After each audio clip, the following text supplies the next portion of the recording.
Okay, so let's begin by stitching the first row of these ancient Assyrian armour scales. So we know that eventually these have to sit in this fashion.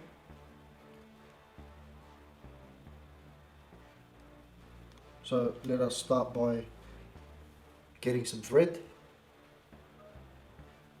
and a needle with a hole for the needle that will also be able to penetrate the hole that you've created.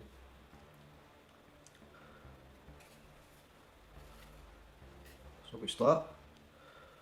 This is a cotton thread which I have used here, and that's the first stitch. This stitch will be the foundation. Now when you put this on top, you'll see that from the back you'll still have a continuous straight line. Your thread should always take the shortest path possible, and then again in,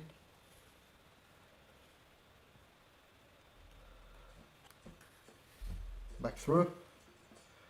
So this is a cotton thread which I purchased from Bunnings, and it's a little bit on the thick side. I can possibly get some stuff that's a little bit finer, but for this demonstration I think it'll work really well.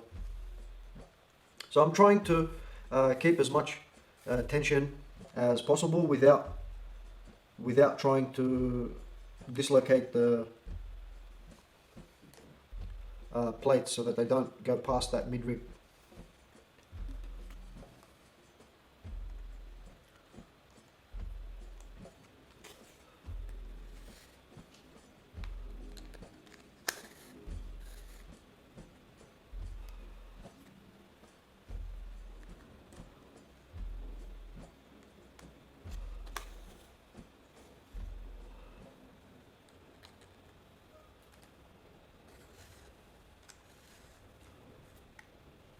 We got one more.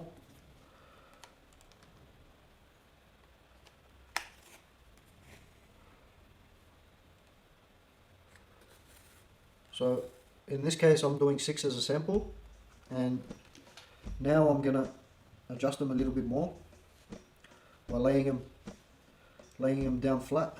And if you were creating longer rows, you would tend to keep what you've done on the table and then continue with each one that you add extra.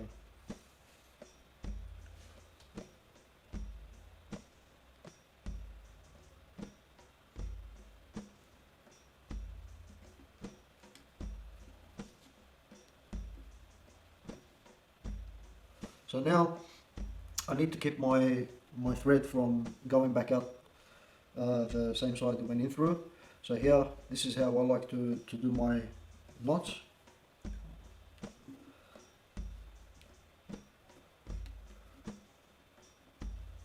And then cut this off. Create your next knot.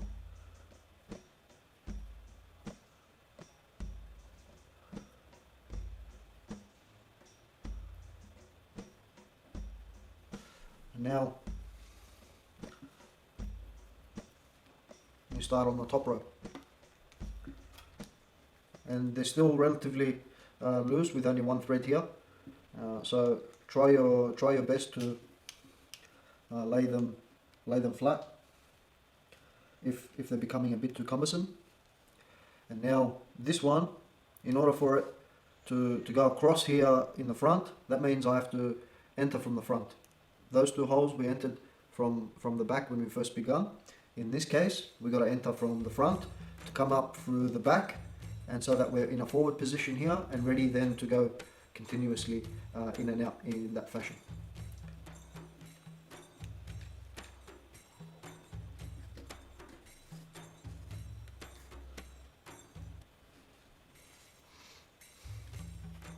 So this is the way that I like to start this end. Now here you can spread them out like a deck of cards, go, leave them loose at the start, go in, and then line it up on that against that central rib, and then give it a tug to tighten up that stitch, and then proceed like that all the way.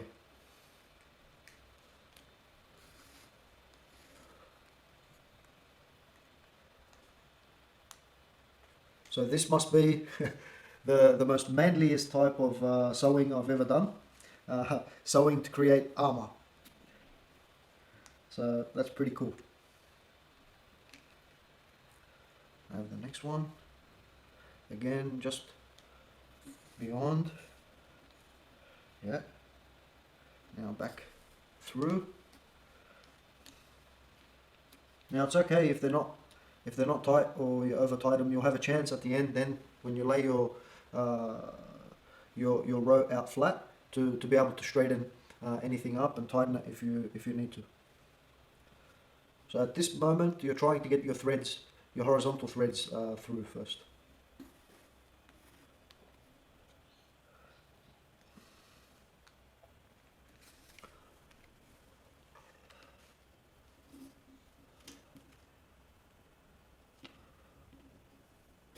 That too tight, see? Just be mindful of that, because you don't want them to go past the last one.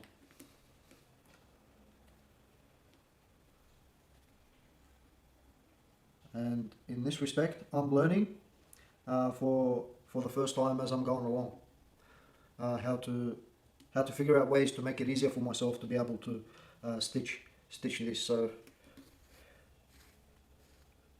we're all learning together here.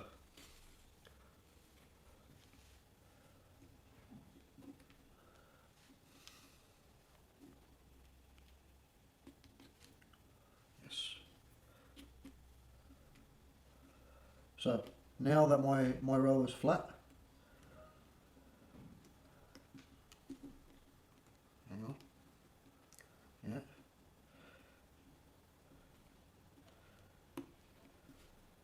okay.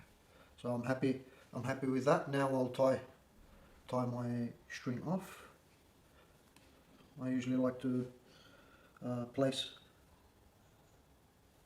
some pressure in between the knot so that it's easier for me to tie up. But for some reason, it didn't work out in this case. Anyway, let's try again.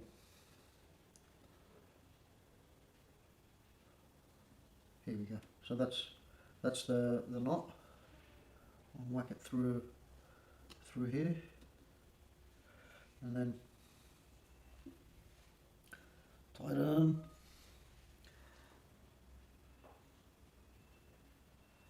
Tighten that up a little bit more.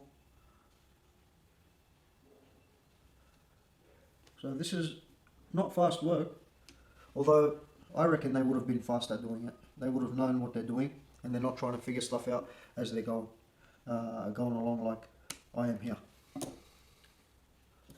So that's one row,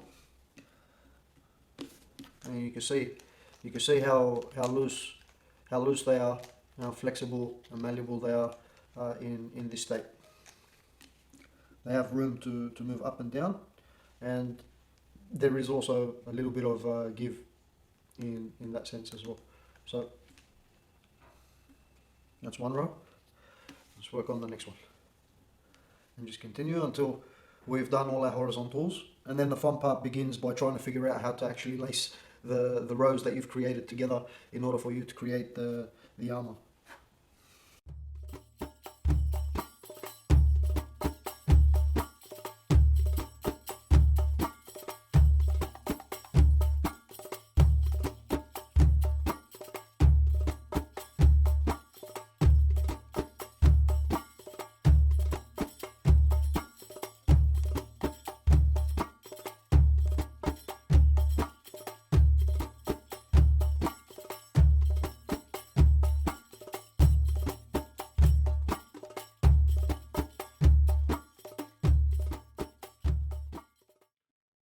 So leather lacing, I believe, would be the best option to use in this scenario. So if you can afford it and you want to take the time out to do your own stitching for your own body armor, try giving some leather a go. This is suede, and while it looks good, it's not bad. It's relatively easy to snap by hand. So something more substantial than suede, proper leather cordage in this thickness. I think it's a 3mm flat, so it's not round, is perfect, but in proper leather.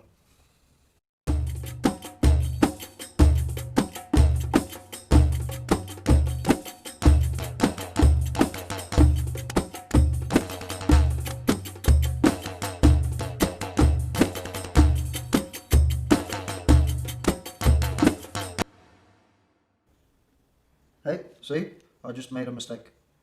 So instead of going over to hold this edge of the plate down, going over to hold this edge of the plate down, look what I've done. I've gone out the right way, but then I've gone in through the back, which has given me now this, and this loop should be covering that and going into the first horizontal row. So I've got to go back out now. Let's hope we don't get tangled up in the way.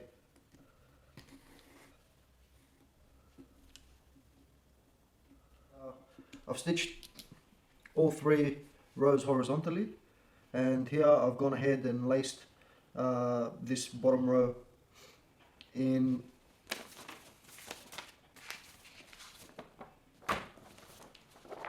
the fashion that is of the British Museum. I just want to see what's gonna happen, and straight away I can tell you that it's not looking good. So let's tie this one off. I'll stitch that other row, and we'll have a look and see what happens with this particular type of lacing system.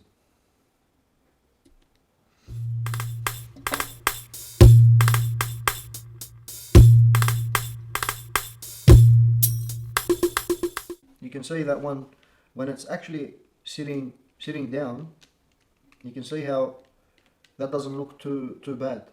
So my issue isn't when it's presented all nicely like this, and you can you can see the stitches. It's got a back to lay flat on and not have to move. As soon as there's movement, you'll start to have trouble with this, and we'll see why. Now, this stitching was done as tight as possible, considering the type of cord that I'm using, which obviously does allow for a little bit more flex than usual. But let's thread this needle and see what happens when we have another row above it. Maybe that might stiffen it up a little bit more.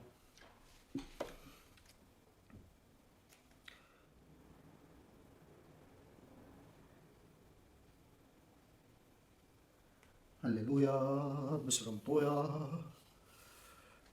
okay, so we're ready to start again. Here, let's see if they've alternated. No, they've kept it the same. So what has to happen now? Now imagine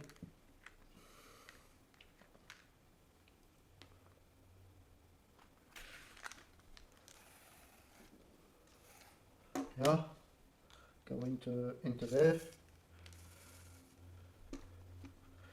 You see how unorganized everything is because it's so loose.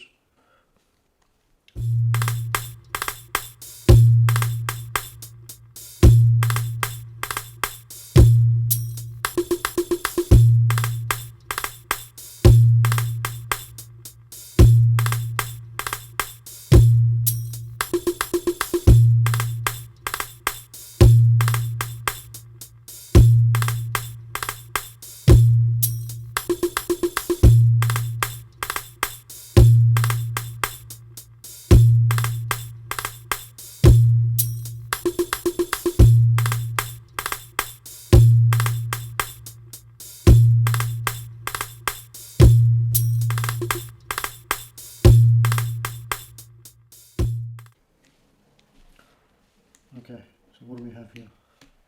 So you see when you lay it all nice and flat, it looks good. And what I mean is that you can see all your crosses nicely, and you've got your crosses here. And now let's tie this off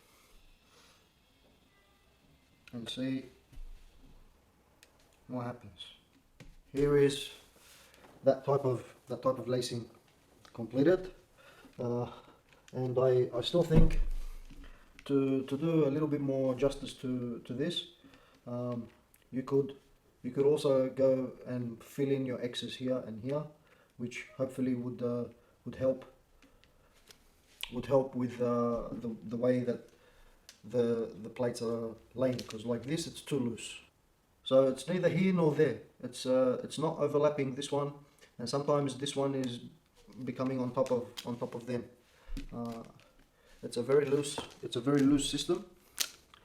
So you can get an idea of what's going on. You still got your crosses at the back, and here, this is what I'm talking about. You would have 3 crosses here, more to fill up, and you'd have another 2 crosses in between here, just by doing the same thing, going through the same holes again. But unfortunately, that's not what they give as an example. But I would want at least that to happen. So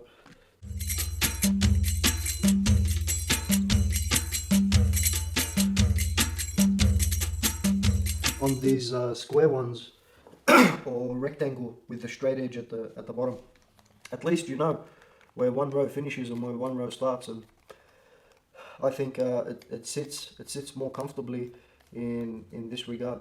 Now, another issue I have with this is the fact that you've exposed. See here how you've hidden the horizontal row behind the actual scales. Here, this horizontal row is exposed. Now, as much damage that these ones would take, as much damage as these ones would take, the actual scales you're not going to lose. So you'd still be able to just put a new thread and stitch these up over again. But if this thread gets cut, that's when the actual pieces are going to start falling down, falling away from and separating completely. So the last thing you want to do is expose the horizontal stitching. If you can, you should try to avoid that. Now, one thing I have noticed is that it's not possible to avoid this. So not only would you get an opening if you were to split the stitching here, but you will also, if you split the stitching here, completely sever the plates and have them then loose, falling down with the weight bearing down on this last string, holding them all together. So let's see if we can continue the same method, but fill up those gaps with more X's using the same method, which is in through here, into this hole, out the back from here, into the next scale, in a zigzag fashion. I'm just going to continue that same formula, but starting the opposite way. So I'll put my thread in here.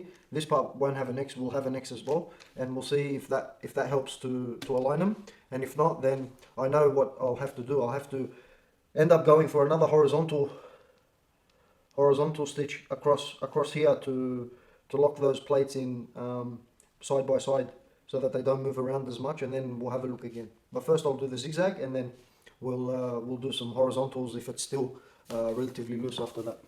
Okay, so let's try another row and see if we can consolidate this method of stitching a little bit more. Let it save some face. So now, because we started from the back, what we need to do is we start from the front and we get into the opposite cross. So let's give that a go and see what happens. So now I've placed my thread. The next one will come up through the back. Watch this. Okay, so that can consolidate a little bit better. Yeah, it definitely helps. I can feel it tightening already. So now let's go from the front to the back again with another zigzag.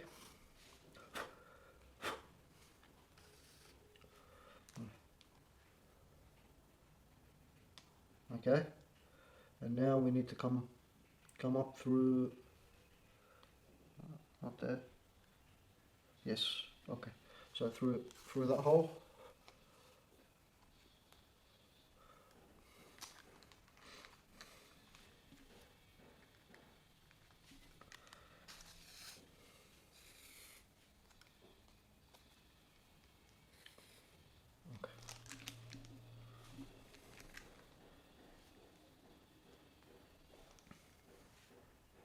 Now,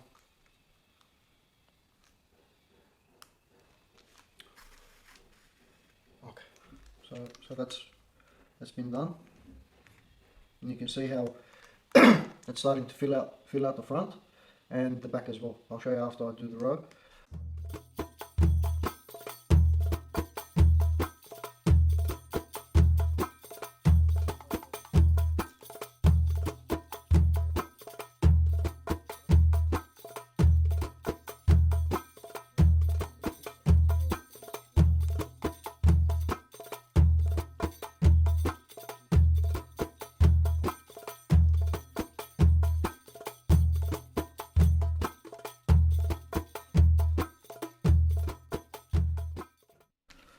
So what I'm also going to do is do what I did here. I'm going to lock the rows here at the end, so it doesn't start falling from the sides, and give it a chance to actually perform. Yeah, that's all right. And now we've completed the rows of stitching. Here at the back. Okay, so that's got another one at the back, so I've got to come out here. Let's just make them even so it's fair and square.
So let's see what we got now. Okay, that's much better. Now at least we're flopping around, but we're not as loose as before. So that feels a little bit better. But now I need to stop this gathering from happening all the time, because if they're meant to sit like this on the body and they're scrunching up in this fashion all the time, I think that's no good. So what I'll do is I'll put another top stitch across here and across there, and we'll see how much that helps, and maybe another one across there, which will be just under the midrib, so a horizontal there, or I could even do a crisscross between those if that was to be the end of the armor. So this is concertina. That's what they mean by concertina. So can you see what's happening? So in that regards, this does do concertina, but it's very flimsy, and you got gaps everywhere. Like I just can't. Yeah. Anyway. So definitely the double crosses are helping out a lot. That made everything a little bit come together a little bit more. And now we'll see what we can do with the horizontal stitching.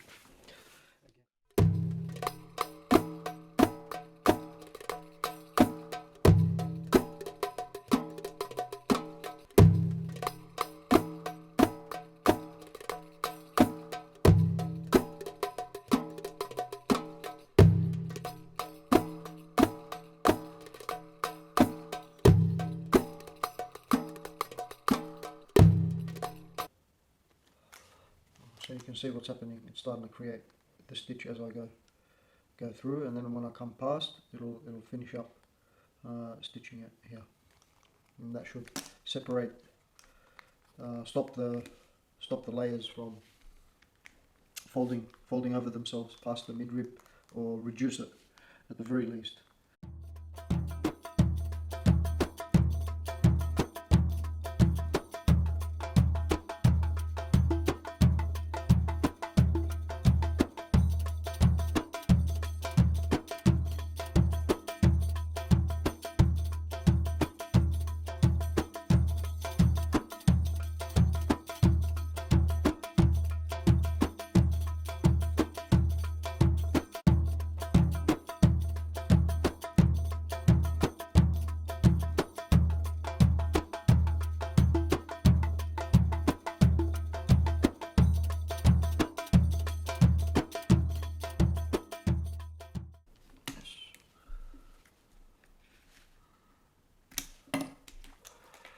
That's better.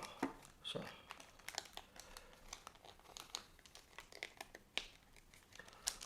you get a little bit of movement this way, but you can still separate. See how you can still separate the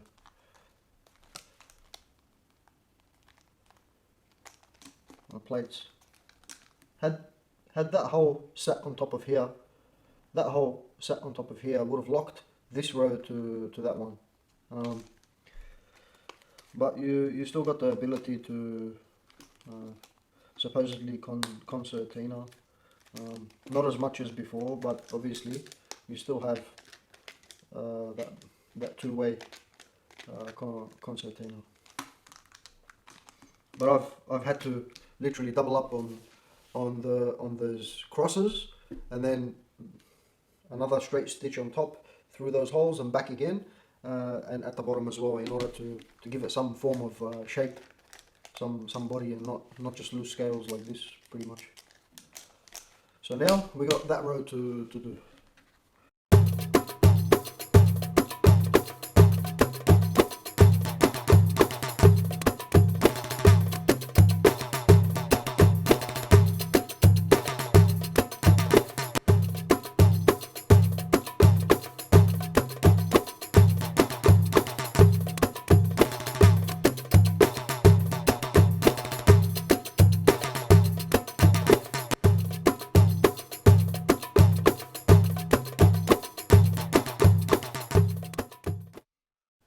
Now you can see what type of work this is.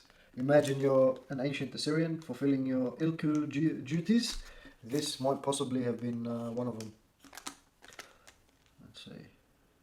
Yeah, that's good.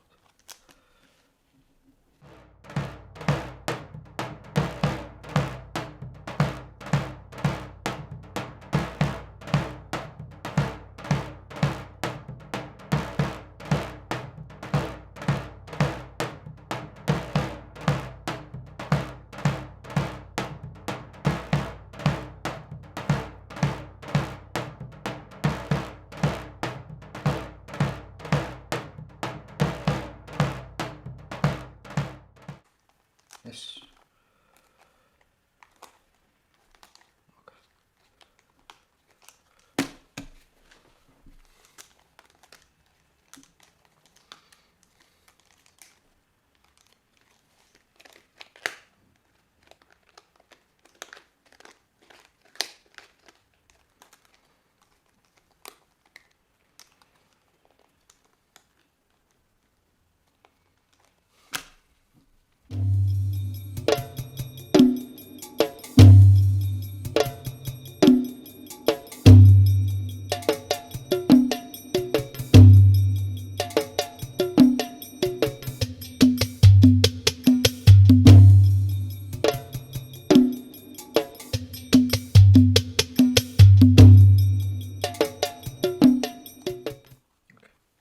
So you can see why I have to go back across, not only to make it look good by completing the actual stitch, but when you start to curve, those areas that aren't put down by that thread will open up, and it'll allow arrows to be able to penetrate. Whereas here, You see it'll take a curve, but they don't open up as much when they take that curve, allowing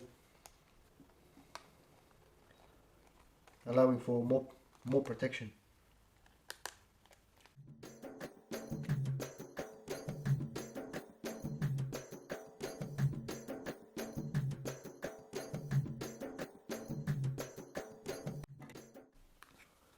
I feel like an Assyrian, back in ancient Assyrian times, making body armor all over again, mate.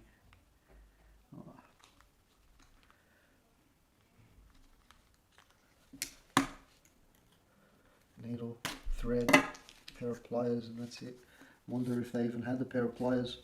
How the hell would they have done it without them? I reckon they would have. Especially if they were blacksmiths, they would have needed something to hold the metal with while it was hot in order to beat the impurities out of it.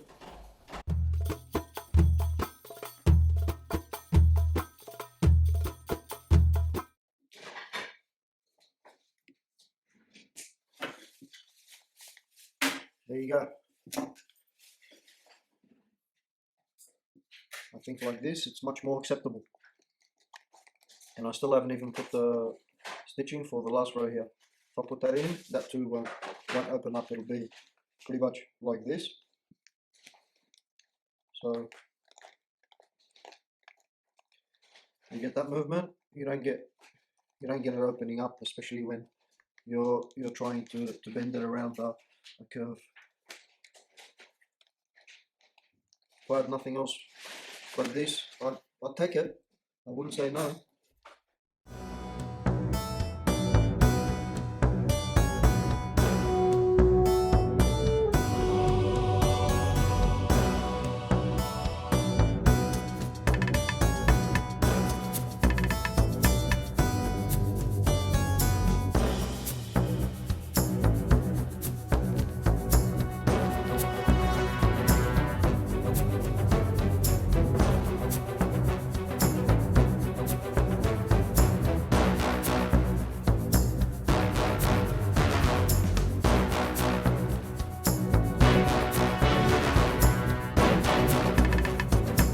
So now let's evaluate what we have here. And you can see that the scales, after that row and that row there horizontally, once they've been stitched, stops the scales from contracting past the mid-rib, and that gives extra stability. And we also still have the concertina in that way, which is very surprising. And I did not realize that you could obtain this much flexibility from this stitching method. So I think I've been a little unfair in regards to that lacing system. However, I do think that you do need more crosses, and as long as you're stitching your crosses in from this hole to that hole, and then when you go out the back, you come straight up into the next scale, and vice versa in a zigzag fashion. You do not hinder the movement of the scales to contract in a horizontal fashion. So that's brought new light to my understanding of how concertina works and how it would be applicable in ancient Assyrian body armor. So I have made body armor sets in the past, and I'll show you them in a minute. However, when we talk about these scales, now I do believe that with this stitching method there is definitely potential, because straight away what I can see is that it will curve around the body very well. So if you imagine this on your chest, and you come to lean down, the armor will move with you and not be stiff and rigid. So in my previous attempts at trying to lace scales up, I for some reason had the impression they had to be locked up nice and tight, against each other. And here is a crisscross pattern that is very common on ancient Assyrian reliefs, especially from the ancient Assyrian reliefs of the Assyrian king Sennacherib.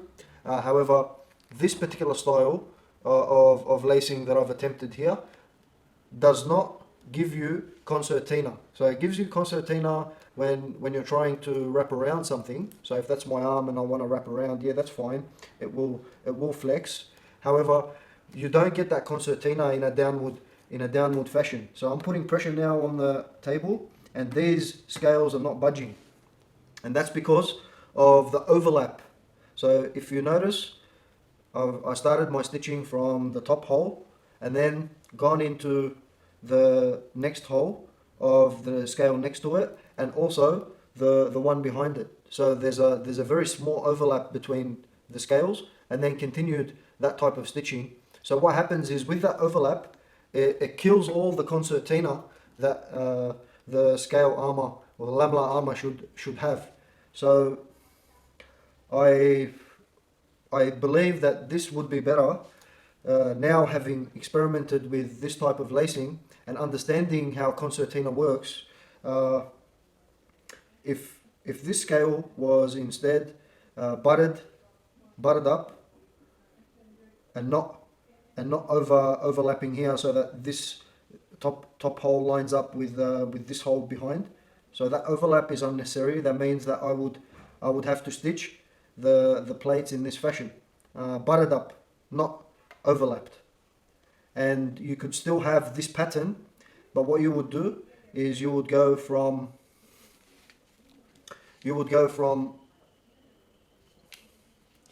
this hole, from the back out to the front, and then into this hole, and then if this next scale was here, you'd come out the back of this one and then up through into this one. So you pretty much do the same thing that you did with these British scales, this British lacing system, going in and then out the back and then in. However, here you're going through two, here you'll go through 1, 2, 3, and you'll end up with something like this. Now, because they would be butted up, you'd have the same concertina effect as this one, so total flexibility in this regard. And if you don't do your horizontal stitching, you also get the concertina in a horizontal fashion. So you have concertina in a vertical fashion like this, but you'll have concertina in a horizontal fashion as well. The concertina in a horizontal fashion is important in that when they gather this way, you can imagine how useful that would be if you had no stitching across this section, especially when this was around the armpit area, so that you would be able to move your arm in and gather all these scales in when your arm went across your body. At the same time, you still have your concertina in this fashion as well. So I attempted to use this crisscross method with another scale that I have that's a 7-hole system, but with a very small overlap, but not going through the hole. So for example,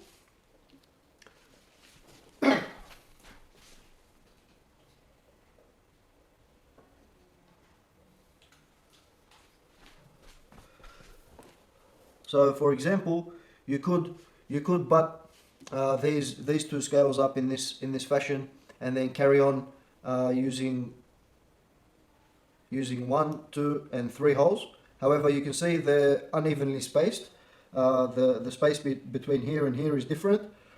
Of course, this one would be your horizontal stitching across, the very first stitchings that you do when you first gather your rows together. However, when you place this hole just above the scale here, and then you have this hole, and this hole, you see that the spacing of the hole seems to align a little better. And not only that, but it offers a little bit more protection for that crucial stitch across which is gathered your rows. And this is what you end up with. So again, I started the crisscross method exactly the same as this one. I went out from behind out into that first hole, and then from behind, you'll see it goes out into there, and then continued doing that type of lacing. Now, surprisingly, you get a concertina in this as well. So you can see how that concertina is this way, and you still have a type of protection for that top row stitch under these, and you also get up and down movement as well for scrunching if you need to. So you get that type of movement, and you also get that type of movement, and you can still have a little bit of room to be able to scrunch your plates up in this manner. Imagine if the inside of your arm was in this area, and you came across your body, that would tend to want to scrunch this section up, which could happen. So you still have a little bit of play. And this is a pattern that you see, like I said, on the ancient reliefs of Sennacherib. So these scales are a 7-hole scale system, just as these ones are also a 7-hole system. However, the difference is in the top rows and where that very top hole is in this scale. So there's the top hole for these scales. Here you can identify it. Whereas in these scales, that top hole is in line with that. So that is your horizontal lacing hole. That is equivalent to the top hole of this here. So this method of lacing would also be applicable for this, even without overlapping. So you wouldn't even need to overlap your armor. You'd be able to go from this hole into this hole, and then into the top hole here, and you would also obtain that crisscross fashion that you see in ancient Assyrian reliefs. So I'll give that also a go some other time in my own time, and if the results are worth showing, I'll make a post about that too. But it's most definitely an improvement to this.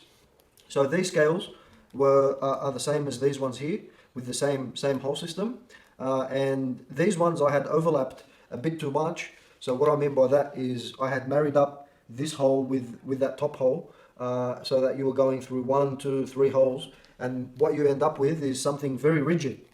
So after the battle damage that I did to this, as in trying to chop the cords and seeing if the scales were actually going to stay together, I noticed that this crisscross method of stitching is actually very, very strong, very reliable in holding your scales together. Because what happens is, on the back, you can see, because you've crisscrossed everything, you get the same pattern on the back, and here the enemy's blade does not touch the inside of the body armor here. So all the blows are being taken from the front stitching. However, the back stitching is still nice and clean, holding those scales together, no problem. You run into problems when your scales start to break. So maybe the advantage of using iron for scales was to minimize breakage like this. So iron would tend to deform, as in bend, and then those plates could be still reused and just bent out again, straightened out again. Whereas bronze, copper alloy scales that had been work hardened would have been broken and would have needed either recasting, melting down and recasting, or soldering again. So that's opened my eyes up a lot to the potential of what can be achieved regarding ancient Assyrian body armor, and I would like to give it a go in an entire suit to create something like this. Now, here is what I'd like to describe in regards to this body armor. This one was made by cutting rectangular pieces of cardboard and gluing them one over the top of the other, so they all were cut to uniform size, and then holes were drilled to accommodate the lacing. And the lacing system used here is what I came up with in order to mimic what is on the ancient Assyrian reliefs. But it's not a true ancient Assyrian hole system. However, if you look closely, you'll notice that something that I've done without realizing is the similarities of these British scales is the fact that these rows butt up against each other. They don't overlap. And these were still very early days when I was trying to figure out how I could put together a body armor to mimic what we see on ancient Assyrian reliefs. However, look at this now. So I don't have concertina in this. There's no concertina. So because of that, I've had to reduce the actual height to accommodate my hips instead of going down to my waist, which would have offered me more protection. So in reality, this goes down to my belly button. This end section here is my belly button, and these strips actually go down to my waist area.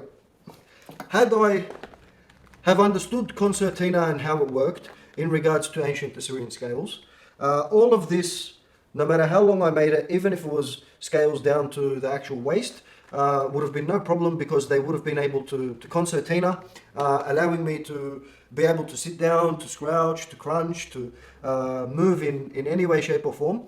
And that concertina would have been very important, if you can see. And that would also come into play here around the neck area, and most definitely it would come into play here, and under the actual armpits. You need that concertina so that you can do your scrunches. Your body can move in all those types of positions that it needs to in order to block to a fence. And then when you stretch out, you'll get that result. Now, the advantage of the concertina in the horizontal fashion, we've talked about it in the vertical fashion in this sense. The horizontal fashion of the concertina, which this stitching gives you when you don't do these horizontal secondary horizontal rows across, would come into their own in this section of the armor, where your armpits are. So imagine if your arm is protruding out this hole, you'll notice that most armors have a weakness around that section. So what happens is you end up having to cut a big hole so that your arm, when stretched out going across your chest, can actually move across. But had I have been able to find a way to get these rows together in a horizontal fashion in this way, then I could have locked this stitching in here at these sections and still had scales here, which would have then concertinaed all the way to the point of where I need my arm joint up to. So the horizontal stitching, if placed across here, yet the scales were continuing in this fashion, all these scales would have concertinaed in this armpit area, and it also would have provided a lot more security to carry the weight of the scales over the shoulders instead of this measly joint here. So what's starting to happen with this one that I've created, a few gentlemen who were not the same size as me tried it on and ended up starting to tear the cardboard apart. So that's a shame, but it's still pretty good to display and have some fun with. It's nice and light. But anyway, my point is, this joint, the entire weight of this body armor is being held over the shoulders with just these two measly bits. So if you can continue your scales here and do your rows hard across here like these are, but then when you reach this end, you no longer continue these two stitches, you just carry on with the zigzags. What happens is this area here will all concertina horizontally as well. So when you get up to the top here where the shoulder is, you'll have look, 3 times. So that's 1, that's 2, that's 3 times the amount of stitching to take the weight over the shoulder from the scales of the body armor, the weight of the body armor. So yeah, it's really interesting. You also have, so not only do you have crunching that you need to be able to have concertina here, and of course here when you sit down, you also need your concertina in this section to be able to scrunch these plates in to let your arm move across your body there without leaving those big gaping holes around your underarm armpit section. So that's a huge advantage already. And you also need your concertina in the back, especially around this back shoulder part area, so that you could maneuver like a bench press your shoulder blades as close as possible together without hindering your movement as well. So that's what this part of the cutout is for. Not only that, but because you can concertina here, this hole for the neck area as well allows me then to continue with my with my lacing, my scales across here, instead of again leaving an area that's big enough so that when I sit down and this entire body armor rolls up, it doesn't choke me around the neck area. Because what will happen is when I sit down, everything will wanna compress upwards.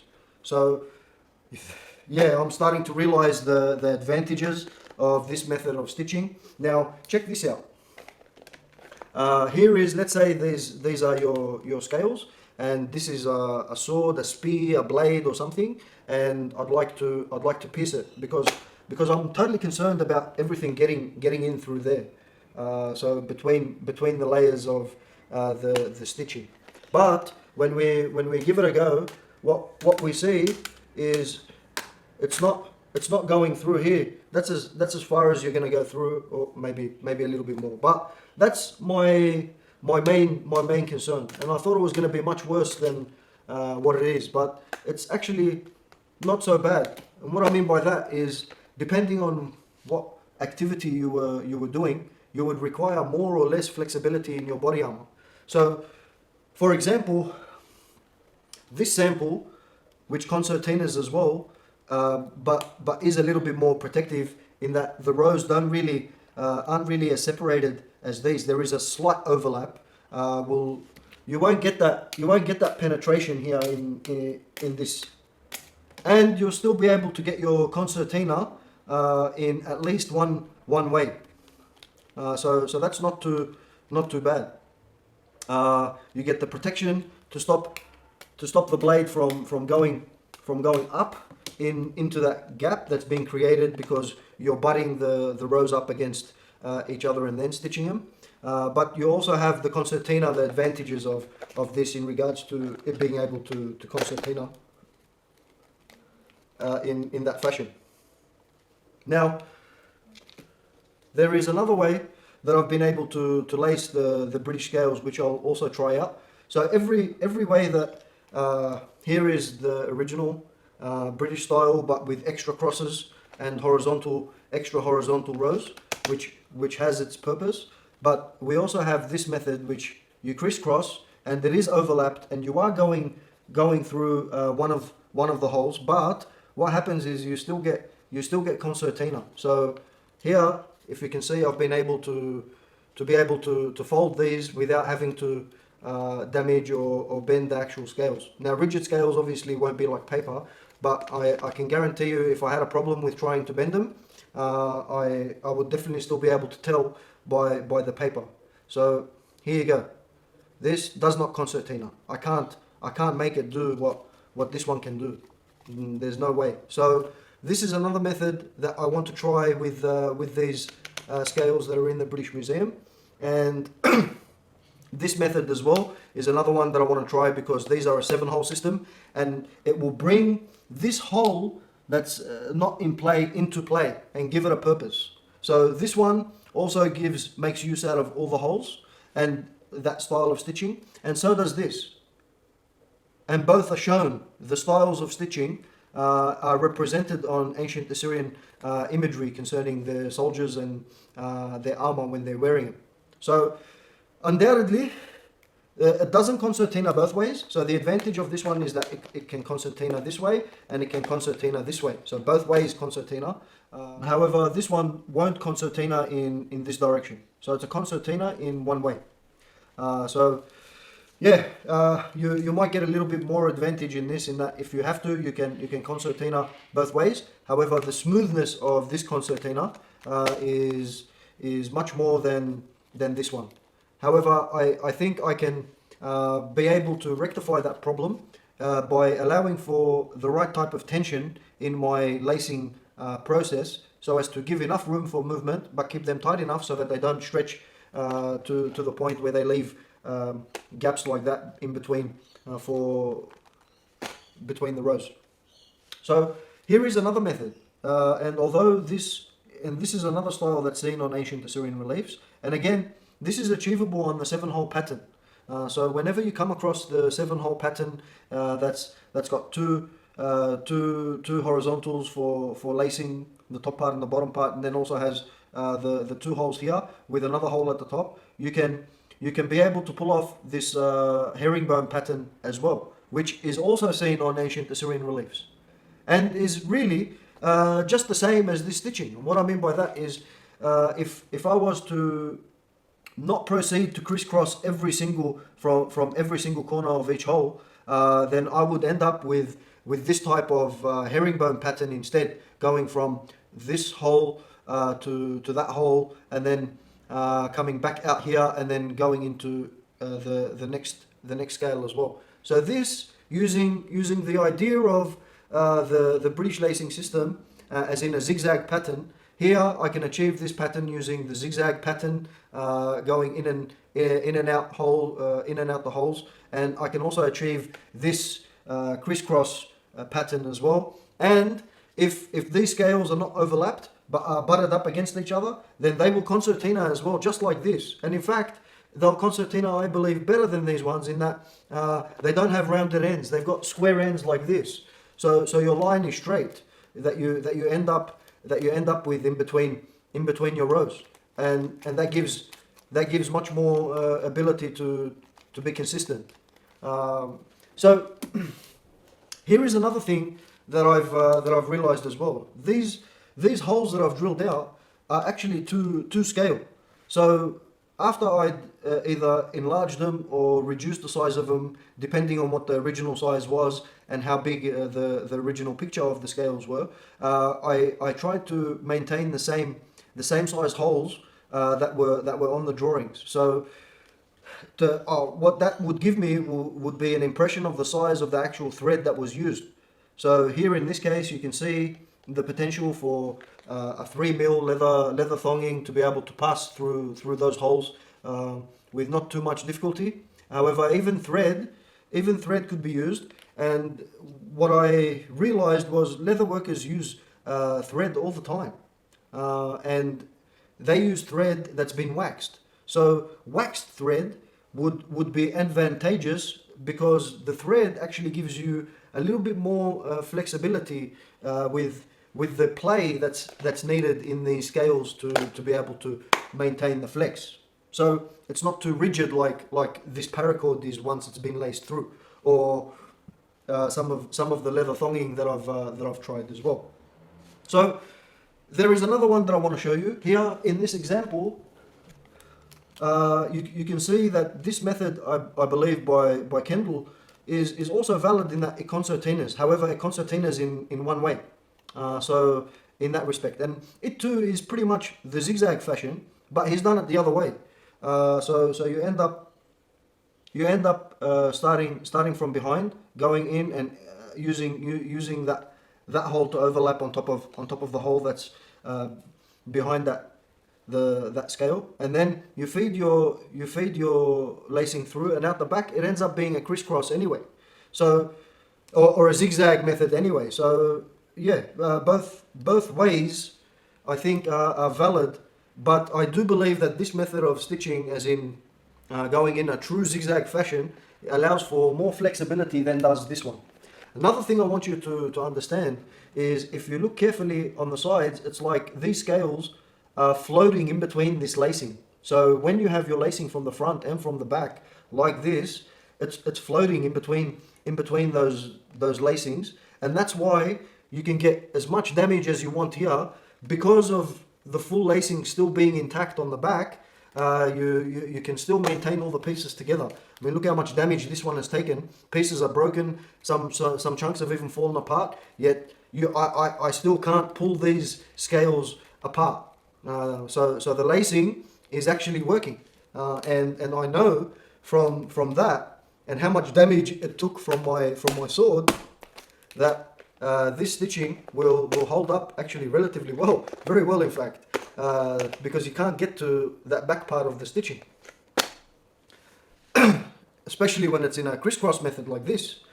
So yeah, it's been a real eye opener. I really am starting to appreciate what's going on in regards to concertina, which was a concept that I didn't fully understand when I was making this body armor.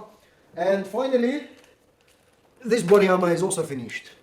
So this one I did, remember in the very first movie I only had the front part. Now I have a front and back part, and this is relevant because I've used exactly 400 big scales and then proceeded to make the sleeves, of which this is a part of, out of I think 140 scales.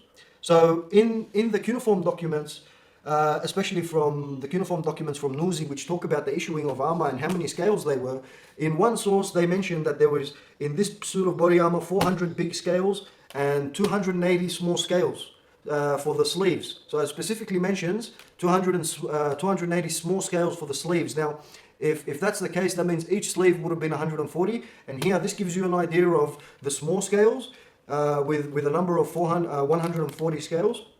Obviously, for each sleeve that would be attached in over this shoulder area.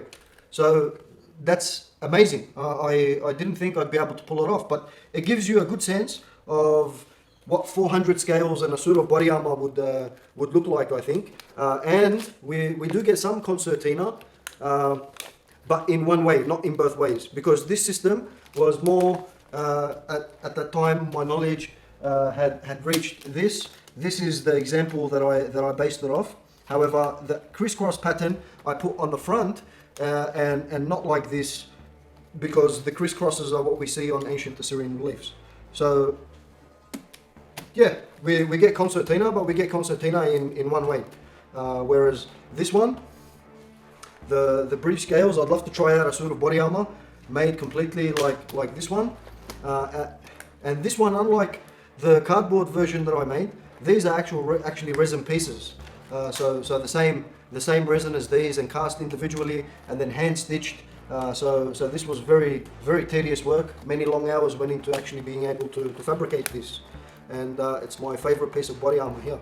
So yeah, that's that. Just an Assyrian having fun, mate.